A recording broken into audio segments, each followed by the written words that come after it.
A paz, irmãos. Vamos continuar falando das festas de Israel. A segunda festa do outono é a festa da expiação, que acontecia no dia 10 do 7º mês. Em antecipação ao dia da expiação, o povo deveria afligir suas almas, um termo hebraico que significava jejuar. Era um dia de descanso onde nenhum trabalho era feito. Era o dia mais solene e triste das 7 festas de Israel, seguido de muita alegria ao final. Porque o povo iria lembrar de seus pecados, e naquele dia o sumo sacerdote iria entrar no Santo dos Santos para oferecer sangue do sacrifício pelo povo, e por ele mesmo. Por todos aqueles pecados cometidos durante o ano todo. Levítico capítulo 16, versos 29 a 31. E isto vos será por estatuto perpétuo: no 7º mês, aos 10 do mês, afligireis as vossas almas, e nenhum trabalho fareis, nem o natural nem o estrangeiro que peregrina entre vós. Porque naquele dia se fará expiação por vós, para purificar-vos, e sereis purificados de todos os vossos pecados perante o Senhor. É um sábado de descanso para vós, e afligireis as vossas almas, isto é estatuto perpétuo. O dia da expiação era conectado ao dia que se iniciava o ano do jubileu. Um ciclo de 49 anos se passava, todas as 7 festas de Israel eram comemoradas a cada ano, e no ano 50, exatamente no dia da expiação, eles tocavam trombetas porque era o início do ano do jubileu. No ano do jubileu, todas as dívidas eram perdoadas, pessoas que tinham vendido suas propriedades retornavam para elas, escravos eram libertados, uma alegria realmente. Vemos isso em Levítico capítulo 25, versos 8 a 13. Eram contados 7 períodos de 7 anos, até que o ano do jubileu chegava. Note que a cada 7 anos tinha-se também o perdão das dívidas, mas apenas temporariamente, já que o perdão definitivo se dava apenas no ano do jubileu. De forma similar também já recebemos parte do nosso perdão, o penhor do Espírito, mas ainda esperamos a redenção completa de nosso corpo.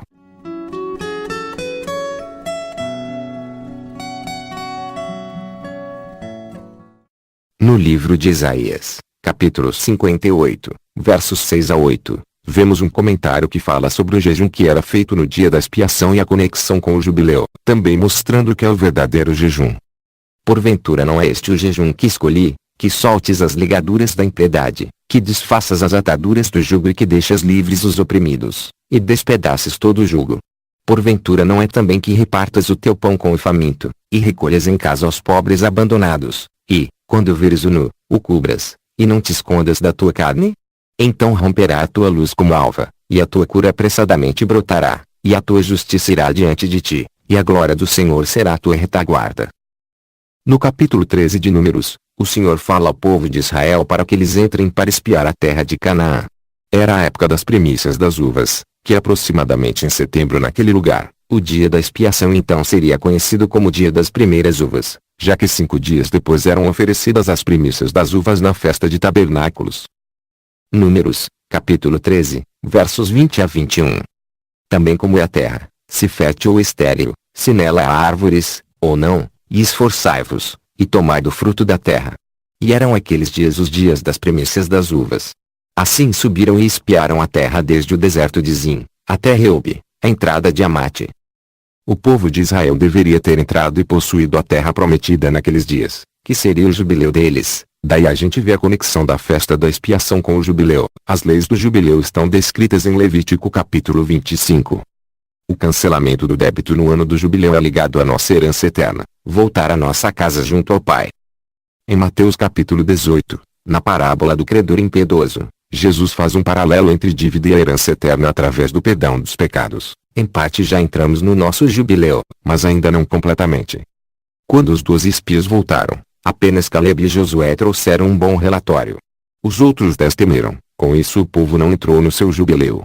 O dia da expiação é um dia de decisão, uma chamada para arrependimento. É um dia onde se conhece realmente quem é aquele que vence as adversidades e está do lado do Senhor. No livro de Joel capítulo 2, vemos detalhes sobre a festa das trombetas e o dia de expiação, todos ligados ao dia do Senhor. Joel capítulo 2, versos 1 e 2, sobre o dia das trombetas. Tocai a trombeta em Sião, e clamai em alta voz no meu santo monte, tremam todos os moradores da terra, porque o dia do Senhor vem, já está perto, dia de trevas e de escuridão, dia de nuvens e densas trevas, como a alva espalhada sobre os montes.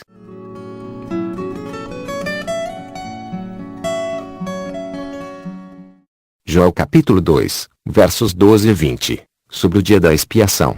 Ainda assim, agora mesmo diz o Senhor, convertei-vos a mim de todo o vosso coração, e isso com jejuns, e com choro, e com pranto.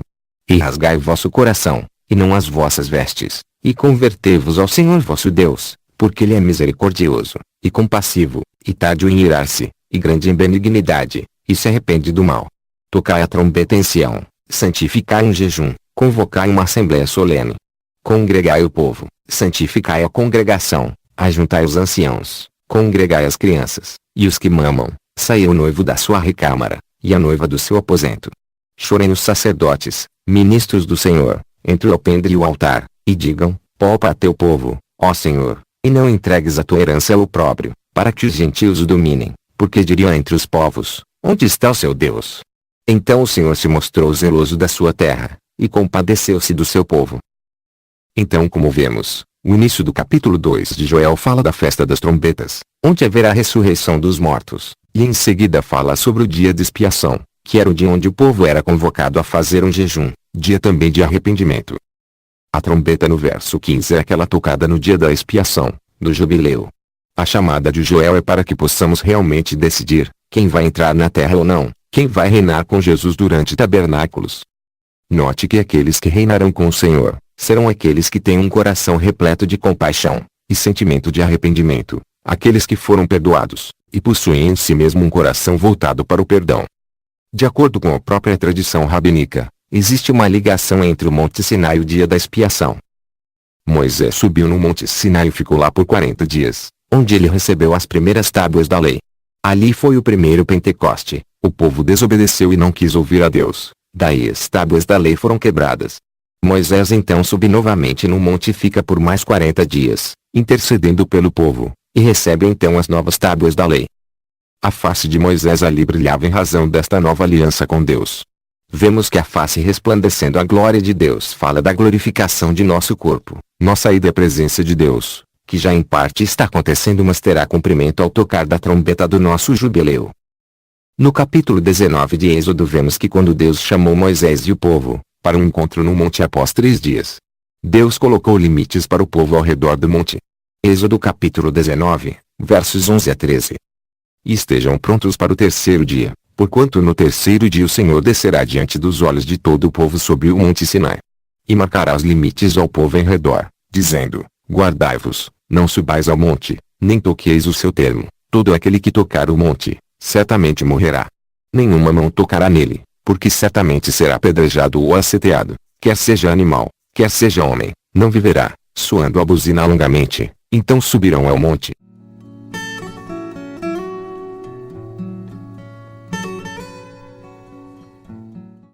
No verso 13, a palavra traduzida como buzina ou trombeta no hebraico, é exatamente a mesma palavra traduzida como jubileu em muitas outras passagens. Então podemos ver que basicamente o povo só poderia subir ao monte, quando a trombeta, ou jubileu tocasse. Instruções semelhantes a gente vê nas leis do dia da expiação onde apenas naquele dia, o sacerdote poderia ir ao Santo dos Santos. Levítico capítulo 16, versos 1 e 2. E falou o Senhor a Moisés, depois da morte dos 2 filhos de Arão, que morreram quando se chegaram diante do Senhor. Disse, pois, o Senhor a Moisés, dize a Arão, teu irmão, que não entre no santuário em todo o tempo, para dentro do véu, diante do propiciatório que está sobre a arca, para que não morra, porque eu aparecerei na nuvem sobre o propiciatório. Então vemos que o fogo estranho oferecido pelos filhos de Arão, Nadab e Abiú, assemelha-se àquele em que foi gerado o bezerro de ouro, que o povo de Israel ofereceu quando Moisés estava no alto da montanha, recebendo as tábuas da lei. Este tipo de adoração, que não vem através da genuína obediência à voz de Deus, não é aceita pelo nosso Criador. Lembrando que o bezerro de ouro foi feito no fogo, com os brincos e objetos de ouro tirado dos ouvidos das mulheres e entregue ao sacerdote Arão. Com isso vemos a conexão entre o dia da expiação, e a experiência no Monte Sinai. No Monte Sinai foram traçados limites, onde o povo somente subiria quando a trombeta, ou jubileu tocasse. Paralelo ao dia da expiação, onde era o único dia do ano onde o sacerdote entraria no Santo dos Santos. No Monte Sinai o povo deveria se santificar, e lavar suas vestes para a visita de Deus no 3º dia. No dia da expiação também temos o sacerdote, vestindo suas vestes de linho. No Monte Sinai vemos Deus aparecendo em uma nuvem, em meio a fogo, trovões. No dia da expiação Deus também aparecia em uma nuvem, no Santo dos Santos acima do propiciatório. Essa é a verdadeira experiência de entrar na presença de Deus. O fogo do sacrifício trazendo a nuvem da glória de Deus.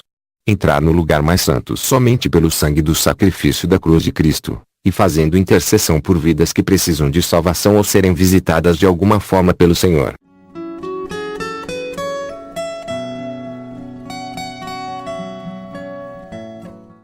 A intercessão é um dos aspectos mais importantes de nossa vida. Assim como o sacerdote entrava ali no dia da expiação, e intercedia não somente por sua vida mas por toda a congregação. Assim nós também devemos fazer. Este é o lugar onde Cristo entrou, com o sangue do seu próprio sacrifício, e hoje está sentado à direita do Pai intercedendo, e esperando por nós. No dia da festa da expiação, como já falamos, o povo afligia sua alma, jejuava, e com grande expectativa aguardava o momento em que o sacerdote expiaria os pecados de todo o povo. Era um dia muito solene, mas também de muita alegria, pois após todo aquele serviço e ritual feito dentro do tabernáculo, ou do templo, o perdão de seus pecados acumulados durante todo aquele ano iriam ser completamente removidos. Como vimos então, o sacerdote vestia sua roupa santa, de linho, e sacrificava alguns animais para expiação, entre outros um novilho para ele mesmo, e seria lançado sorte sobre 2 bodes, onde um deles seria sacrificado para fazer expiação pelo povo, e o outro era enviado ao deserto. O sacerdote então pegava o sangue do animal morto, entrava no lugar santo, e pegava o incensário cheio de brasas, e levava-os até o Santo dos Santos. Ali o incenso era colocado sobre o fogo, e o sangue era aspergido com seu dedo sobre o propiciatório, que ficava acima da Arca da Aliança. Em todo este ritual vemos várias simbologias e detalhes, que falam sobre verdades do caráter, e do plano de Deus para nossas vidas. Na simbologia dos 2 bodes vemos o plano de Deus nas 2 vindas de Jesus. A primeira vinda de Cristo, simbolizada pelo bode que é o morto, e a sua segunda vinda com os santos, simbolizada pelo bode emissário que é enviado ao deserto. Na sua primeira vinda, Cristo assumiu nossos pecados, e foi morto, sendo a cobertura sobre estes pecados em nossas vidas. Na sua segunda vinda, junto com os santos, cumprirá um ministério de vida, onde o objetivo é erradicar o pecado dos nossos corpos, através da simbologia do bode sendo enviado com os pecados do povo ao deserto, ou a um local inabitado. Note que já estamos em parte cumprindo a simbologia do bode emissário levado ao deserto. Vemos no capítulo 4 do Evangelho de Lucas, sombras com vários detalhes relativos ao ano do jubileu e ao dia da expiação. Note que ali era o início do ministério de Jesus. Jesus é batizado, significando o batismo da morte e a sua primeira vinda, e logo em seguida é levado ao deserto similar ao segundo bode, do dia da expiação. Hoje somos a igreja no deserto, simbolizada por aqueles 40 dias que Jesus jejuou e foi tentado. Nossas almas são afligidas, fazemos o verdadeiro jejum que é não comer a comida do mundo que alimenta o tentador, mas o cumprimento final virá, e acontecerá em tabernáculos na segunda vinda de Cristo quando o pecado será erradicado por completo de nossas vidas.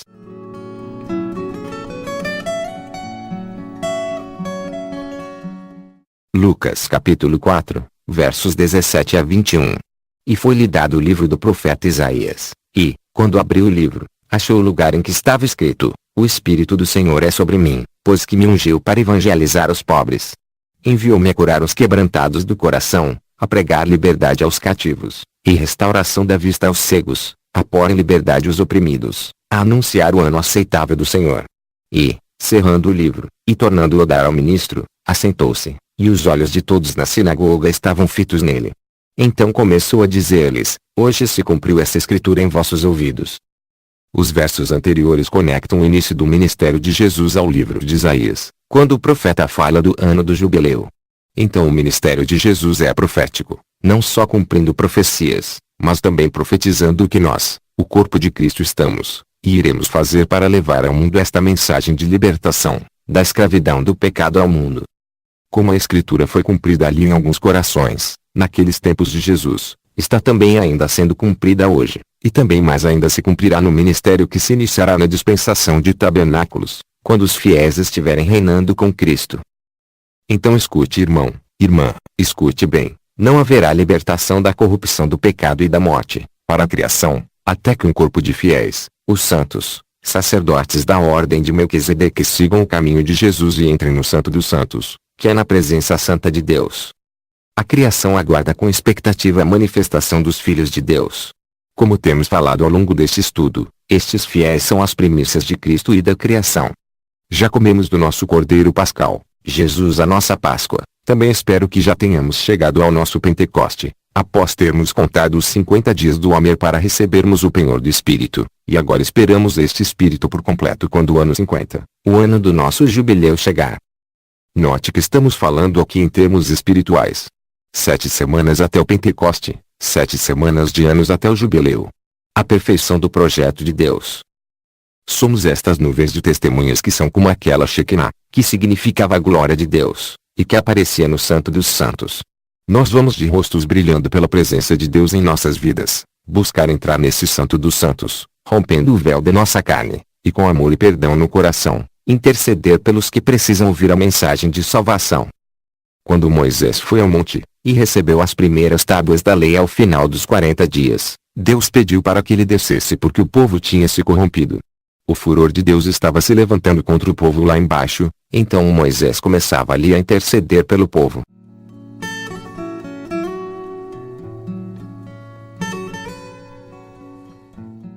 Êxodo capítulo 32, versos 7 a 12.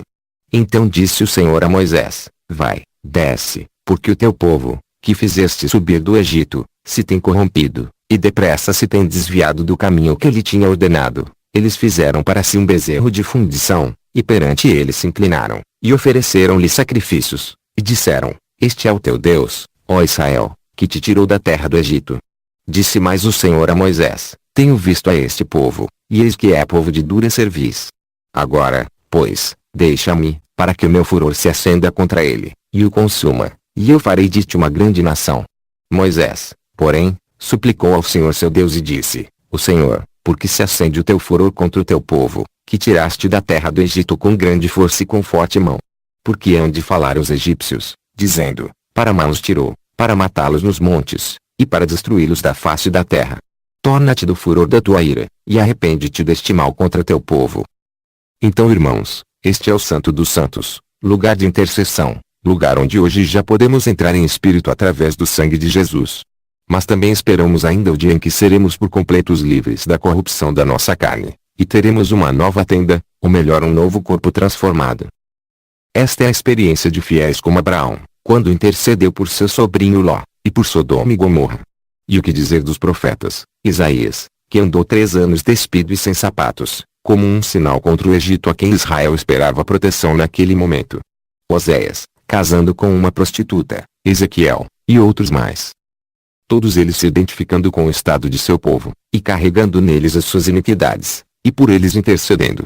Finalmente vemos na pessoa de Jesus aquele que foi o maior intercessor, entrando no Santo dos Santos com seu próprio sangue, vindo em carne, carregando e suportando a cruz para expiar os nossos pecados. Voltando à cerimônia do dia da expiação. Após o sacerdote voltar do Santo dos Santos, ele colocava a mão sobre a cabeça do bode vivo, e sobre ele confessava todas as iniquidades de Israel, e o soltava no deserto, através de um homem designado para isso. O bode levava consigo todas as iniquidades do povo até uma terra solitária. Pela tradição rabínica, quando o sacerdote colocava suas vestes de linho, fazendo o caminho até o Santo dos Santos e de volta, ele gritava: Não me toque, não me toque, para não o tornar impuro durante aquela cerimônia. Interessante que Jesus, após sua ressurreição de forma similar, disse a Maria, para não o deter, ou que ela não o tocasse, pois ele ainda não havia ascendido para o Pai. Vemos isso em João capítulo 20, verso 17. Então Jesus ascendeu ao Pai, a figura do Santo dos Santos, e assim como a tradição rabínica também fala que o sacerdote sentava em uma cadeira, após toda aquela cerimônia, Jesus também está sentado, à direita do Pai, intercedendo por nós. Como vemos em Hebreus capítulo 9, versos 12 a 15. Jesus entrou no santuário, havendo efetuado uma eterna redenção.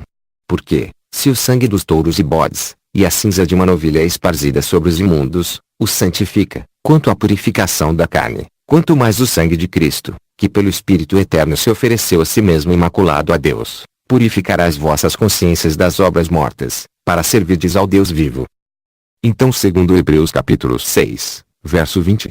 Jesus é o nosso precursor, ou seja, ele precede os fiéis, nós que também entraremos um dia no Santo dos Santos, face a face com Deus, mas também já hoje, somos feitos eternamente sumos sacerdotes, segundo a ordem de Melquisedeque.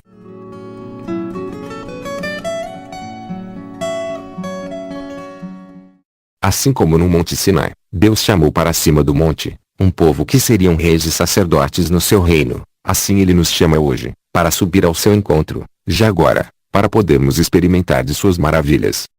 Naqueles dias apenas Moisés vivenciou a mais alta experiência com o Deus vivo, subindo a monte, entrando nas nuvens, falando com Deus face a face. Caleb e alguns dos seus mais próximos, em alguns momentos estavam com Moisés ali pertinho. Hoje também o Senhor nos chama para subir, para entrar nesse lugar através do sangue precioso de Jesus. 1 Tessalonicenses capítulo 4, versos 16 e 17. Porque o mesmo Senhor descerá do céu com alarido, e com voz de arcanjo, e com a trombeta de Deus, e os que morreram em Cristo ressuscitarão primeiro. Depois nós, os que ficarmos vivos, seremos arrebatados juntamente com eles nas nuvens, a encontrar o Senhor nos ares, e assim estaremos sempre com o Senhor. Então somos chamados para ir ali naquele Santo dos Santos, onde a Arca da Aliança e os querubins formam o trono do Altíssimo, onde a glória de Deus será manifestada em seus fiéis, os sacerdotes do reino, com suas roupas de linho, que significam a redenção do nosso corpo. Ali os fiéis estarão nas nuvens rompendo o véu da carne e prontos para reinar com Cristo. Porque convém que reine, até que haja posto a todos os inimigos debaixo de seus pés. E, quando todas as coisas lhe estiverem sujeitas, então também o mesmo Filho se sujeitará àquele que todas as coisas lhe sujeitou, para que Deus seja tudo em todos.